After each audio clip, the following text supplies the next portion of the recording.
بسم اللہ۔ شروع اللہ کے نام سے جو بڑا مہربان اور نہایت رحم والا ہے۔ نحمدہ ونصلی علی رسولہ الکریم۔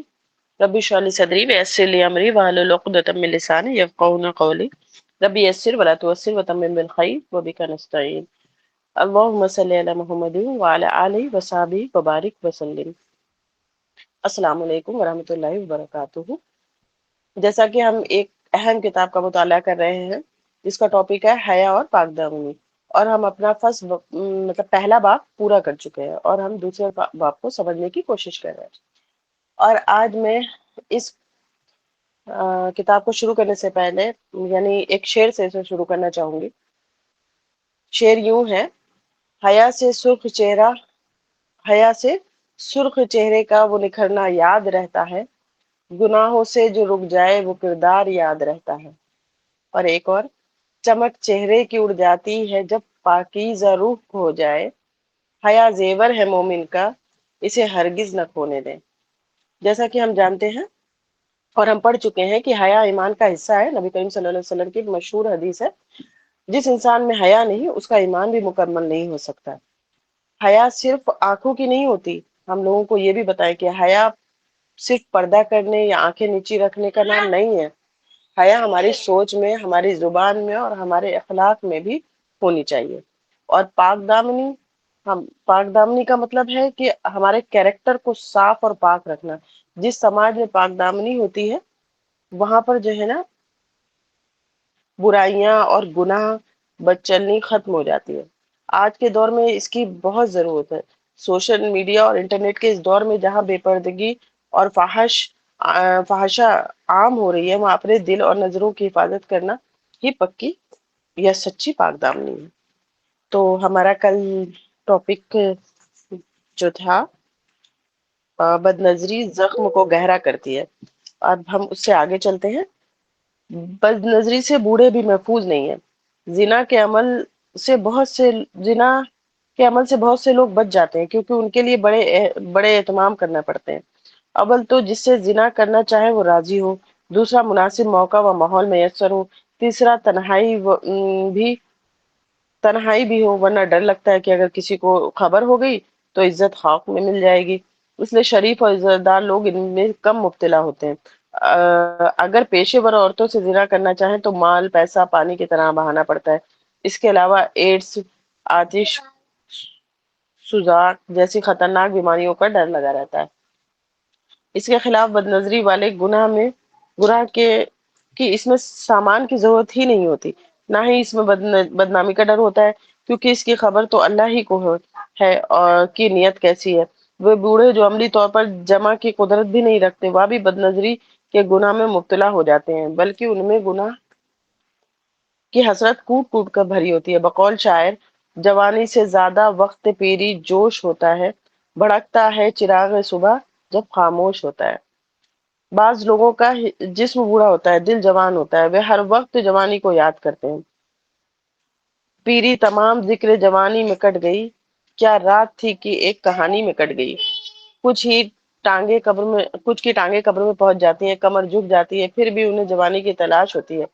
بقول شاعر: یہیں کہیں تھی جوانی مگر پتہ نہ چلا، اسی کو ڈھونڈ رہا ہوں کمر جھکائے ہوئے۔ سوچنا چاہیے کہ اگر جوانی غفلت میں گزر چکی ہو تو چلو بڑھاپے میں ہی رب کو یاد کر لیں، مگر یہاں تو الٹی گنگا بہتی ہے۔ عہد پیری میں جوانی کی امنگ، کس وقت میں یاد آیا، تو کس وقت میں کیا یاد آیا۔ تماشا یہ ہے کہ عورتیں بوڑھا سمجھ کر ان سے پردہ نہیں کرتی، اس سے بد نظری اور گناہ اور زیادہ آسان ہو جاتا ہے۔ شہوت پرست بوڑھے بال سفید کر لیتے ہیں جبکہ دل سیاہ کر بیٹھتے ہیں۔ روز محشر زبان حال سے کہیں گے: ناکردہ گناہوں کی بھی حسرت کی ملے داد، یا رب اگر ان کردہ گناہوں کی سزا ہے۔ حضرت تھانوی رحمۃ اللہ علیہ فرماتے ہیں کہ مجھ سے ایک بوڑھے آدمی ملے جو بہت سے کاموں میں متقی تھے، مگر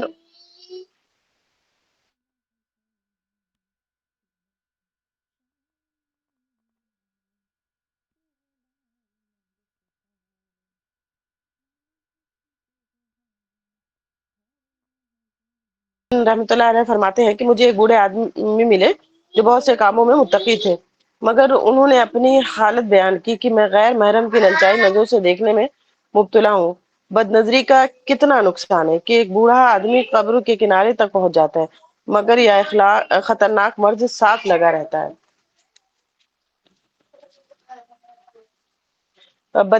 بد نظری سے توفیق عمل بھی چھن جاتی ہے۔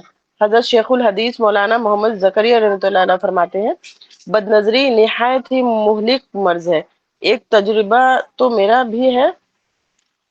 بھی اپنے بہت سے احباب پر ہے کہ ذکر و شغل کی ابتدا میں لذت و جوش کی کیفیت ہوتی ہے، مگر بد نظری کی وجہ سے عبادت کے حلاوت اور لذت فنا ہو جاتی ہے، اور اس کے بعد دھیرے دھیرے عبادتوں کے چھوٹنے کا ذریعہ بن جاتی ہے۔ یہ آپ بیتی ان کی وہ ہوگی بک، اس میں ہے 6/418۔ مثال کے طور پر صحت مند نوجوان آدمی کو بخار آ جائے اور اترنے کا نام ہی نہ لے تو لاغری اور کمزوری کی وجہ سے اس کے لیے چلنا پھرنا مشکل ہو جاتا ہے، کوئی کام کرنے کا دل نہیں چاہتا، بستر پر پڑے رہنے کا دل چاہتا ہے۔ اسی طرح جس آدمی کی بد نظری کی بیماری لگ جائے وہ باطنی طور پر کمزور ہو جاتا ہے، نیک عمل کرنا اس کے لیے مشکل ہو جاتا ہے، دوسرے لفظوں میں اس سے عمل کی توفیق چھن جاتی ہے۔ نیک کام کرنے کی نیت بھی کرتا ہے تو بد نظری کی وجہ سے نیت میں فتور آ جاتا ہے۔ بقول شاعر تیار تھے نماز کو ہم سن کر ذکر حور، جلوہ بتوں کا دیکھ کر نیت بدل گئی۔ بد نظری سے قوت حافظہ کمزور ہوتی ہے۔ حضرت مولانا خلیل احمد رحمۃ اللہ علیہ فرمایا کرتے تھے کہ غیر محرم عورتوں کی طرف یا نو عمر لڑکوں کی طرف شہوت کی نظر ڈالنے سے قوت حافظہ کمزور ہو جاتی ہے، جس کی تصدیق کے لیے یہ ثبوت کافی ہے کہ بد نظری کرنے والے حافظ کو منزل یاد نہیں رہتی، اور جو طالب علم حفظ کر رہے ہوں ان کے لیے سبق یاد کرنا مصیبت ہوتا ہے۔ امام شافعی رحمۃ اللہ علیہ نے اپنے استاد امام وقی رحمۃ اللہ علیہ سے قوت حافظہ کی کمی کی شکایت کی تو انہوں نے گناہوں سے بچنے کی تلقین کی۔ امام شافعی رحمۃ اللہ علیہ نے اس گفتگو کو شعر کا جامہ پہناتے ہوئے فرمایا، جس کا مفہوم ہے میں نے امام شافعی رحمۃ اللہ علیہ سے اپنے حافظے کی کمی کی شکایت کی، انہوں نے وصیت کی کہ اے طالب علم گناہوں سے بچ جاؤ، کیونکہ علم اللہ تعالیٰ کا نور ہے اور اللہ تعالیٰ کا نور کسی گناہ گار کو عطا نہیں کیا جاتا۔ کالج، یونیورسٹی اور مدرسوں کے پڑھنے والوں کے لیے اس میں عبرت کا سبق موجود ہے۔ بد نظری ذلت و خواری کا سبب ہے۔ شیخ واسطی رحمۃ اللہ علیہ فرمایا کرتے تھے کہ جب اللہ تعالیٰ کسی بندے کی ذلت و خواری چاہتا ہے تو اسے خوبصورت چہرے دیکھنے کی عادت میں مبتلا کر دیتے ہیں۔ اس سے معلوم ہوا کہ بد نظری ذلت و خواری کی بنیادی سبب بنتی ہے۔ جو خوش نصیب لوگ اپنی نگاہوں کو پست رکھتے ہیں وہ بڑی بڑی آفتوں اور مصیبتوں سے بچے رہتے ہیں۔ بقول میر تقی اس عاشقی میں عزت سادات بھی گئی۔ مرزا غالب کہتے ہیں عشق عشق نے غالب کو نکما کر دیا ورنہ ہم بھی آدمی تھے کام کے۔ بڑا مشہور شعر ہے۔ بد نظری سے برکت ختم ہو جاتی ہے۔ بد نظری کے بد اثرات میں سے ایک یہ بھی ہے کہ انسان کی زندگی میں سے رزق میں سے اور وقت میں سے برکت اٹھا لی جاتی ہے۔ چھوٹے چھوٹے کام بڑے بڑے مسئلے بن جاتے ہیں، جس کام کی انسان کوشش کرے وہ ادھورا رہ جاتا ہے۔ ظاہر میں لگتا ہے کہ کام ہو جائے گا مگر عین وقت پر ہوتے ہوتے رہ جاتا ہے اور پریشانی و پشیمانی کا سبب بنتا ہے۔ لوگ سمجھتے ہیں کہ کسی نے کچھ کر دیا ہے، حالانکہ وہ اپنے نفس کی خباثت کی وجہ سے مصیبت میں مبتلا ہوتے ہیں۔ اپنی زبان سے اقرار کرتے ہیں کہ ایک وقت تھا کہ مٹی کو ہاتھ لگاتے تھے تو سونا بن جاتی تھی، اب سونے کو ہاتھ لگاؤ تو وہ مٹی بن جاتا ہے۔ معلوم ہوا کہ بد نظری کی وجہ سے انسان کی زندگی سے برکت اٹھ جاتی ہے۔ بد نظری کرنے والے سے شیطان پر امید رہتا ہے۔ ایک بزرگ کی شیطان سے ملاقات ہوئی، انہوں نے شیطان کا نام منشن ہے، لعین سے پوچھا کہ ایسے نقصان دہ عمل کی نشاندہی کرو جس کی وجہ سے انسان آسانی سے تمہارے جال میں پھنس جاتا ہے۔ اس مردود نے جواب دیا کہ غیر محرم کی طرف شہوت کی نظر کرنا ایسا کام ہے کہ میں اس بندے سے امید رکھتا ہوں کہ کبھی نہ کبھی اس کو گناہ میں پھنسا کر اپنے جال میں پھنسا لوں گا۔ جو لوگ نگاہیں نیچی رکھتے ہیں میرے بہت سے داؤں ان پر کارگر ثابت نہیں ہوتے، میں نے چاروں سمتوں سے اولاد آدم کو بہکانے کی قسم اٹھائی ہے۔ نیچے کی سمت محفوظ سمت ہے، جس نے نگاہیں چھپائے جھکائے رکھی، اس نے مجھے نا امید رکھا۔ بدنظری سے نیکی برباد، گناہ لازم۔ غیر محرم کی طرف للچائی نظر سے دیکھنے والا عام طور پر جلدی یا دیر سے عشق مجازی میں گرفتار ہو جاتا ہے۔ وہ مخلوق کو اپنا محبوب بنا لیتا ہے۔ بقول ایک شخص، تو میرا دین ایمان سجنا، اے محبوب تو ہی میرا دین اور ایمان ہے۔ یہ عمل شرک خفی کہلاتا ہے، جبکہ شرک ایسا گناہ ہے جو کیے ہوئے عملوں کے ضائع ہونے کا سبب بنتا ہے۔ اس کو کہتے ہیں کہ نیکی برباد، گناہ لازم۔ بد نظری سے اللہ تعالیٰ کی غیرت بھڑکتی ہے۔ نبی کریم صلی اللہ علیہ وسلم کا ارشاد ہے، میں اس کا مفہوم پڑھتی ہوں، میں غیور ہوں، اللہ تعالیٰ مجھ سے زیادہ غیور ہے۔ غیرت کی ہی وجہ سے اللہ تعالیٰ نے ظاہر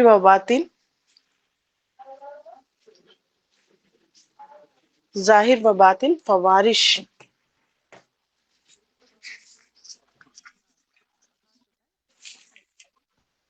فوا ہاں یہ یہاں پر مسپرنٹ ہے تھوڑا سا، فواہش، بے حیائی، یعنی بے حیائی کو حرام کر دیا ہے۔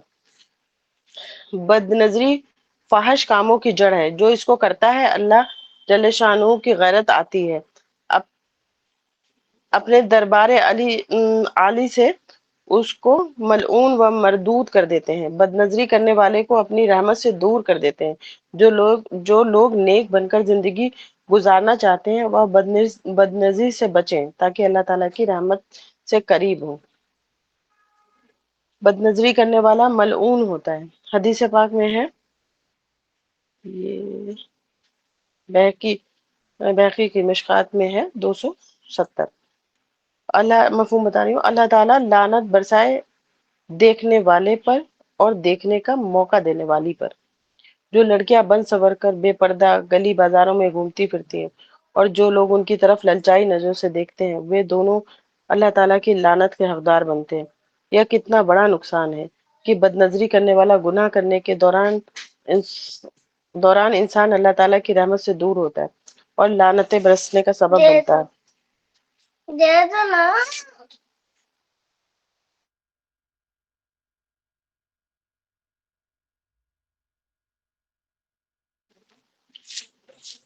بد نظری والے گناہ سے توبہ کرنے میں دیر نہیں کرنی چاہیے، ایسا نہ ہو کہ ادھر موت آئے اور ادھر رحمتوں کے بجائے لعنتیں برستی ہیں۔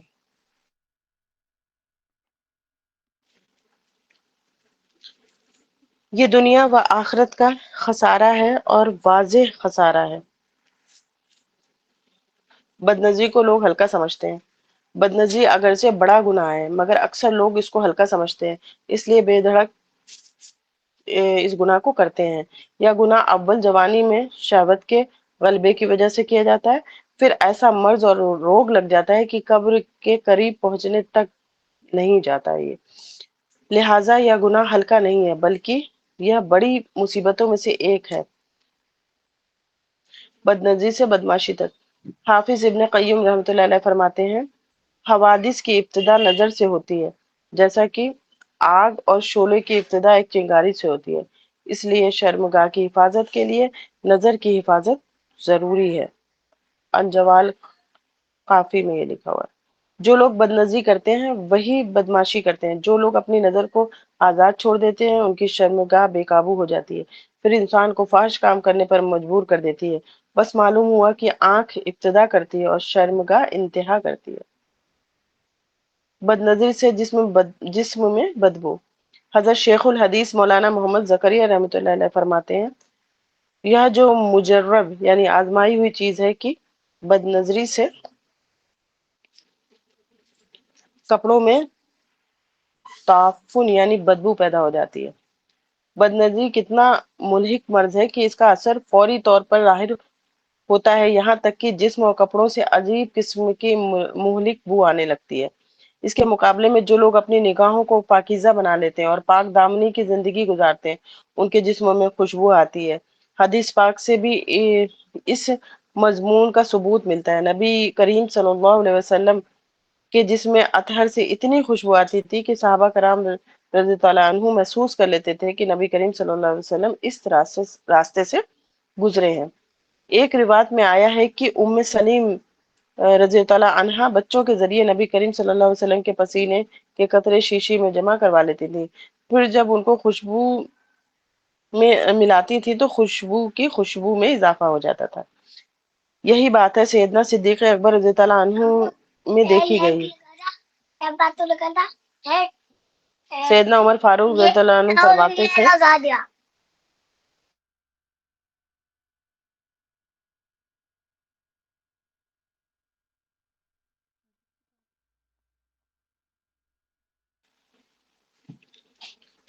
ابو بکر کی خوشبو مشک کی خوشبو سے زیادہ اچھی تھی، جس سے معلوم ہوا کہ عفت یا پاک دامنی کی زندگی گزارنے والوں کے جسم میں خوشبو پیدا ہو جاتی ہے، جبکہ بد نگاہی اور بے حیائی کرنے والوں کے جسم سے بدبو آتی ہے۔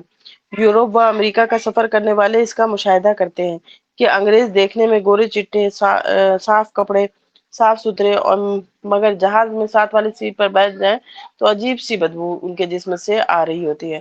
اللہ تعالیٰ نے قرآن میں فرمایا، بسم اللہ، انما المشرکون نجس،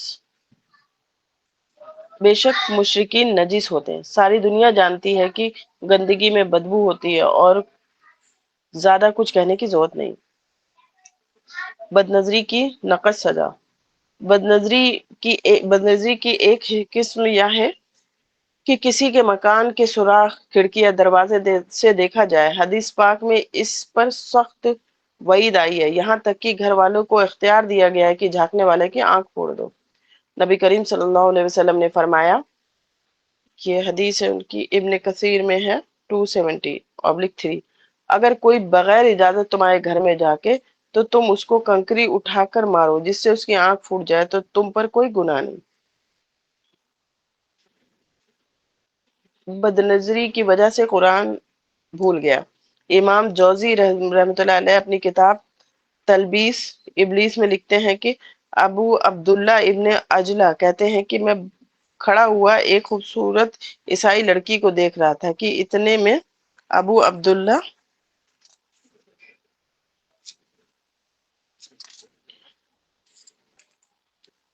بلخی میرے سامنے سے گزرے، پوچھا کیسے کھڑے ہو؟ میں نے کہا کہ اے چچا، آپ اس خوبصورت چہرے کو دیکھتے ہو؟ اسے کس طرح دوزخ کی آگ میں عذاب دیا جائے گا۔ انہوں نے دونوں ہاتھ میرے کندھوں کے بیچ مارے اور کہا، بد نظری کا نتیجہ تمہیں ملے گا اگرچہ ایک مدت گزر جائے۔ میں نے 40 سال بعد اس گناہ کی نحوست دیکھی کہ قرآن مجید مجھ کو یاد نہ رہا۔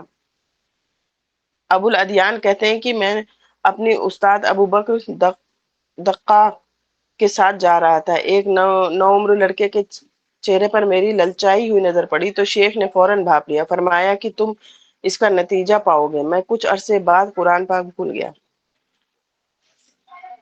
بد نظری اور تصویریں، بد نظری کی ایک قسم و ننگی تصویریں دیکھنا ہے جو اخباروں اور کتابوں کی زینت بنتی ہیں یا جنسی رسالوں کے ٹائٹل پر چھپتی ہیں۔ فلموں اور ڈراموں میں کام کرنے والی عورتوں کی تصویریں دیکھنا، ٹی وی اناؤنسر کی خبریں سننے کے بہانے دیکھنا، راستے چلتے سڑک کے کنارے پر لگے ہوئے سائن بورڈ پر بنی تصویریں دیکھنا، یا گرل فرینڈ یا بوائے فرینڈ کی تصویریں چھپا کر رکھنا اور تنہائی میں گھنٹوں انہیں للچائی ہوئی نظروں سے دیکھنا، یا انٹرنیٹ پر پیشہ ور لڑکیوں کی ننگی تصویریں دیکھنا، یا بے حیائی والی سی ڈی پر تصویر دیکھنا، سب کا سب حرام ہے۔ کچھ لوگ شادی بیاہ کے موقع پر ملی جلی محفلوں کی تصویریں اپنے پاس رکھتے ہیں اور دیکھتے دکھاتے ہیں۔ تصویر دیکھنا زندہ آدمی کو دیکھنے سے زیادہ نقصان دہ ہے۔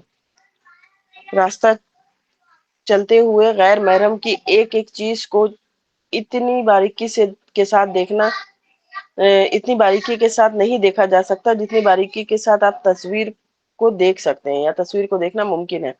اس سے زیادہ احتیاط رکھنے کی ضرورت ہے۔ کسی بدحال شاعر نے تصویر کی تعریف کرتے ہوئے کہا، تیری تصویر میں ایک بات تجھ سے بھی نرالی ہے کہ جتنا چاہو بوس سے لو، نہ چھڑکی نہ گالی ہے۔ بد نظری اور پسندی کا دھوکا۔ کچھ جاہل لوگ کہتے ہیں کہ ہم خوبصورت شکلوں کو دیکھ کر اللہ تعالیٰ کی عظمت کا مشاہدہ کرتے ہیں، یا صرف دھوکا اور شیطانی داؤں ہے۔ اللہ تعالیٰ نے کتنی جائز اور حلال چیزیں ایسی بنائی ہیں جو اس کی قدرت کا نمونہ ہے۔ پھولوں کے طرح طرح کے رنگوں کے ڈیزائن دیکھیں، ان کی نزاکت پر غور کریں، ان کی خوشبو سونگھ کر دیکھیں کہ کیسے دماغ معطر کر دیتی ہیں۔ پھلوں کی بناوٹ اور ان کی شیرینی پر غور کریں، دیکھو اسے پھولوں کی طرح جب پھل لے آئیں۔ دریاؤں، جھرنوں، ہرے بھرے میدانوں کو دیکھیں، زمین کی وسعتیں، آسمان کی بلندیاں انسان کو اپنے اوپر غور کرنے کی دعوت دیتی ہیں۔ رب کریم ارشاد فرماتے ہیں، جس کا مفہوم ہے، کیا نہیں دیکھتے اونٹ کی طرف کی کیسے پیدا کیا گیا ہے، اور آسمان کی طرف کی کیسے بلند کیا گیا ہے، اور پہاڑوں کی طرف کی کیسے گاڑے گئے ہیں، اور زمین کی طرف کی کیسے پھیلائی گئی ہے۔ غور کرنا ہے کہ سورج، چاند، ستاروں کے حسن و جمال کو دیکھیں۔ کیا ہوا میں اڑتے خوبصورت پرندے اور پانی میں تیرتی رنگ برنگ مچھلیاں غور کرنے کے لیے کم ہیں؟ صرف انسانوں کے چہرے ہی دیکھنے کے لیے رہ گئے ہیں؟ یہ سب بیکار بہانے اور بس سے بدتر گناہ کی طرح ہیں۔ حضرت مولانا اشرف علی صاحب تھانوی رحمۃ اللہ علیہ کے سامنے ایک مرتبہ ایسی ہی کسی دل کے ہاتھوں مجبور آدمی نے یہی عذر عذر کیا کہ حضرت، ہم تو خوبصورت چہروں کو اس لیے دیکھتے ہیں کہ اللہ تعالیٰ کی کاریگری اور قدرت ظاہر ہوتی ہے۔ آپ نے بڑا عبرتناک جواب دیا، فرمایا، تم اپنی والدہ کی شرم گاہوں کو دیکھا کرو کہ کس طرح چھوٹے سے راستے سے تمہارے جیسے آدمی کو پیدا کیا۔ بد نظری کی نحوست۔ حضرت عثمان رضی اللہ عنہ کی خدمت میں ایک آدمی آیا جس کی نگاہوں نے راستے میں خطا کی تھی۔ آپ نے اس کی آنکھوں کو دیکھتے ہی پہچان لیا اور فرمایا، اس قوم کو کیا ہو گیا ہے، بے دھڑک ہمارے پاس چلے آتے ہیں حالانکہ ان کی آنکھوں سے زنا ٹپکتا ہے۔ وہ آدمی حیران رہ گیا اور پوچھنے لگا، کیا کیا ابھی وہی کا سلسلہ باقی ہے؟ آپ نے فرمایا، نہیں، یہ تو مومن کی فراست یعنی سمجھداری ہے۔ مومن کی فراست سے ڈرو کیونکہ وہ اللہ کے نور سے دیکھتا ہے۔ حضرت کشف نے لکھا ہے کہ بد نظری سے آنکھوں میں ایسی ظلمت پیدا ہوتی ہے کہ جس کو بصیرت والا سمجھدار آدمی پہچان لیتا ہے، جبکہ عفیف اور متقی آدمی کی آنکھوں میں نور ہوتا ہے۔ بد نظری کا عبرتناک انجام۔ حضرت شیخ الحدیث رحمت اللہ علیہ فرماتے ہیں، ایک آدمی کو جب مرنے کا وقت ہوا تو لوگ اسے کلمے کی تلقین کرنے لگے، تو وہ جواب میں کہنے لگا کہ میری زبان حرکت نہیں کرتی۔ پوچھا، کیا وجہ ہے؟ کہنے لگا کہ ایک عورت مجھ سے تولیہ خریدنے آئی تھی، مجھے اچھی لگی، میں للچائی نظروں سے اسے دیکھتا رہا۔ ابن جوزی رحمۃ اللہ علیہ نے لکھا ہے کہ مصر کی جامع مسجد کا مؤذن مینار پر اذان دینے کے لیے چڑھا، ہمسائے کی چھت پر نظر پڑی تو ایک خوبصورت عیسائی لڑکی نظر آئی، سوچا کہ نئے کرایہ دار معلوم ہوتے ہیں، اذان کے بعد تعارف کروں گا۔ اذان دے کر پڑوسی کے دروازے پر پہنچا، دستک دینے پر لڑکی کے والد سے ملاقات ہوئی۔ بات چیت کے دوران پتہ چلا کہ لڑکی کنواری ہے۔ مؤذن نے کہا کہ میں اس سے شادی کرنا چاہتا ہوں۔ لڑکی کے والد نے کہا کہ ہمارا مذہب قبول کر لو، ہم شادی کر دیں گے۔ اس مؤذن کے دل پر شہوت کا ایسا بو سوار تھا کہ اس نے ہاں کر دی۔ لڑکی کے والد نے کہا، آپ اوپر چھت پر آئیں، بیٹھ کر تفصیل سے بات کرتے ہیں۔ مؤذن سیڑھیاں چڑھنے لگا کہ درمیان میں پاؤں پھسلا تو وہ گردن کے بل گرا اور جان نکل گئی۔ بقول شاعر، نہ خدا ہی ملا نہ وصال صنم، نہ ادھر کے رہے نہ ادھر کے رہے۔ بد نظری پر سزا کا طے نہ ہونا۔ ارشاد باری تعالیٰ ہے، جس کا مفہوم ہے، جانتا ہے آنکھوں کی خیانت کو اور جو دل میں چھپاتے ہیں۔ اس آیت میں بد نظری کے گناہ ہونے کا تذکرہ تو فرمایا گیا ہے، مگر کوئی معین و مقرر سزا بیان نہیں کی گئی۔ اس آیت میں راز یہ ہے کہ لوگ دو طرح کے ہوتے ہیں۔ ایک بے حس لوگ، لاتوں کے بھوت ہوتے ہیں، جو باتوں سے نہیں مانتے بلکہ جوتوں سے ہی مانتے ہیں۔ ان کو دھمکی دی گئی ہے کہ ہم آنکھوں کی خیانت کو جانتے ہیں، اگر تم لوگ باز نہ آئے تو خوب سزا دیں گے۔ چوریاں آنکھوں کی اور سینوں کے راز جانتا ہے سب کو تو اے بے نیاز۔ دوسرے حساس لوگ ہوتے ہیں، جن کو پتہ چل جائے کہ ہمارے آقا کو ہماری کرتوت کی خبر ہو گئی ہے تو ہمارے شرم کے گڑ جاتے ہیں. تو ان کو شرم اس آیت میں ان کو شرم دلا دی گئی ہے. ان کے لیے اتنا ہی کافی ہے. بد نظری کرنے پر ہم آدمی کو اس کی طبیعت کے مطابق ہر آدمی کو اس کی طبیعت کے مطابق سزا دی جائے گی. بقول کسی کے جیسی روح ویسے فرشتے، جتنا بے حیا اتنی زیادہ سزا.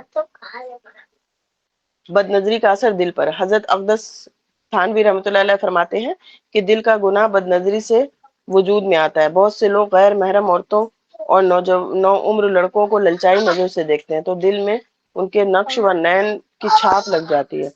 پھر وہ اپنی تنہائی میں سوچ اور خیال کے ذریعے ان سے شہوت پوری کرنے کے مزے لیتے ہیں. یہ دل کا گناہ آنکھوں کے گناہ سے بھی شدید ہے. فقہا نے لکھا ہے کہ اگر کوئی آدمی اپنی بیوی سے ہم بستری کرے مگر تصور میں کسی دوسری عورت کا خیال لائے تو اسے زنا کرنے کا گناہ ہوگا. بد نظری اور بے نور چہرہ. بد نظری کے اثرات میں سے ایک یہ بھی ہے کہ چہرے کو بے نور کر دیا جاتا ہے. حدیث پاک میں آیا ہے، یہ حدیث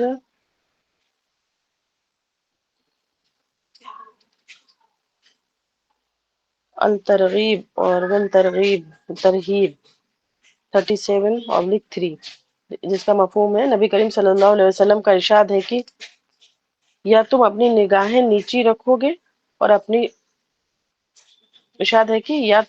نگاہیں نیچی رکھو گے اور اپنی شرمگاہوں کی حفاظت کرو گے، یا پھر اللہ تمہاری صورتوں کو بدل دے گا، یعنی شکلیں بدل جائیں گی.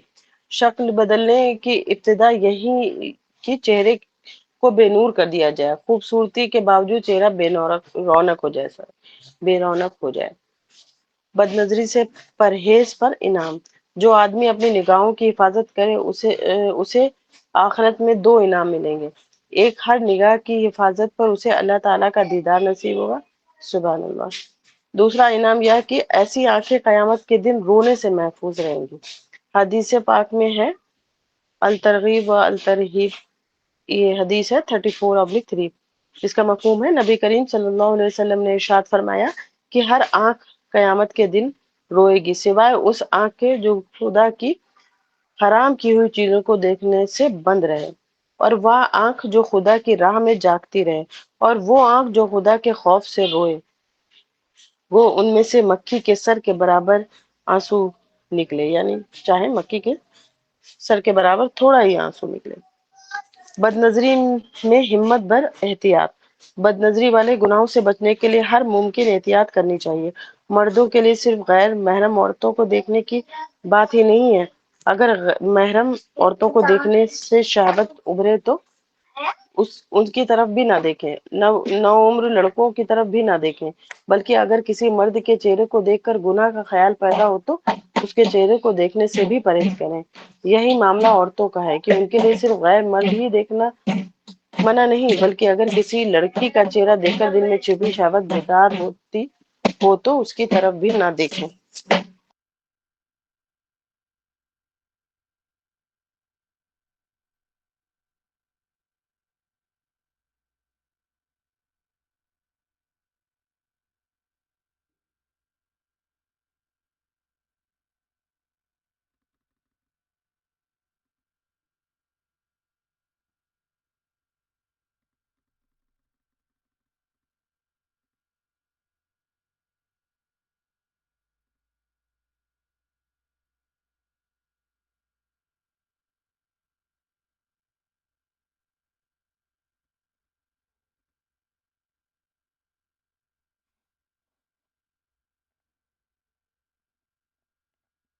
فرمایا کرتے تھے کہ آدمی کسی نوعمر لڑکے کو نظر جما کر دیکھے، لڑکے کو نظر جما کر دیکھے منع فرمایا کرتے تھے.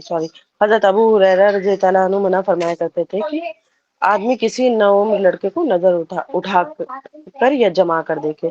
تلبیس ابلیس میں یہ 346 ہے. تو آج ہم انشاءاللہ یہیں تک رکھتے ہیں. آج اتنا ہی، انشاءاللہ کل آگے پڑھیں گے. ہم اس کو کلوز کرتے ہیں. حضرت اقبال کے شعر سے، قوم کے نوجوانوں میں جب ایک قوم کے نوجوانوں میں جب تک حیا زندہ ہے، دنیا کی کوئی طاقت انہیں جھکا نہیں سکتی۔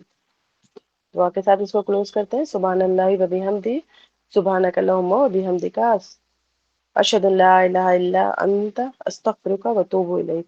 سبحان ربک رب العزت عما یصفون وسلام علی المرسلین والحمد للہ رب العالمین۔ السلام علیکم ورحمۃ اللہ وبرکاتہ۔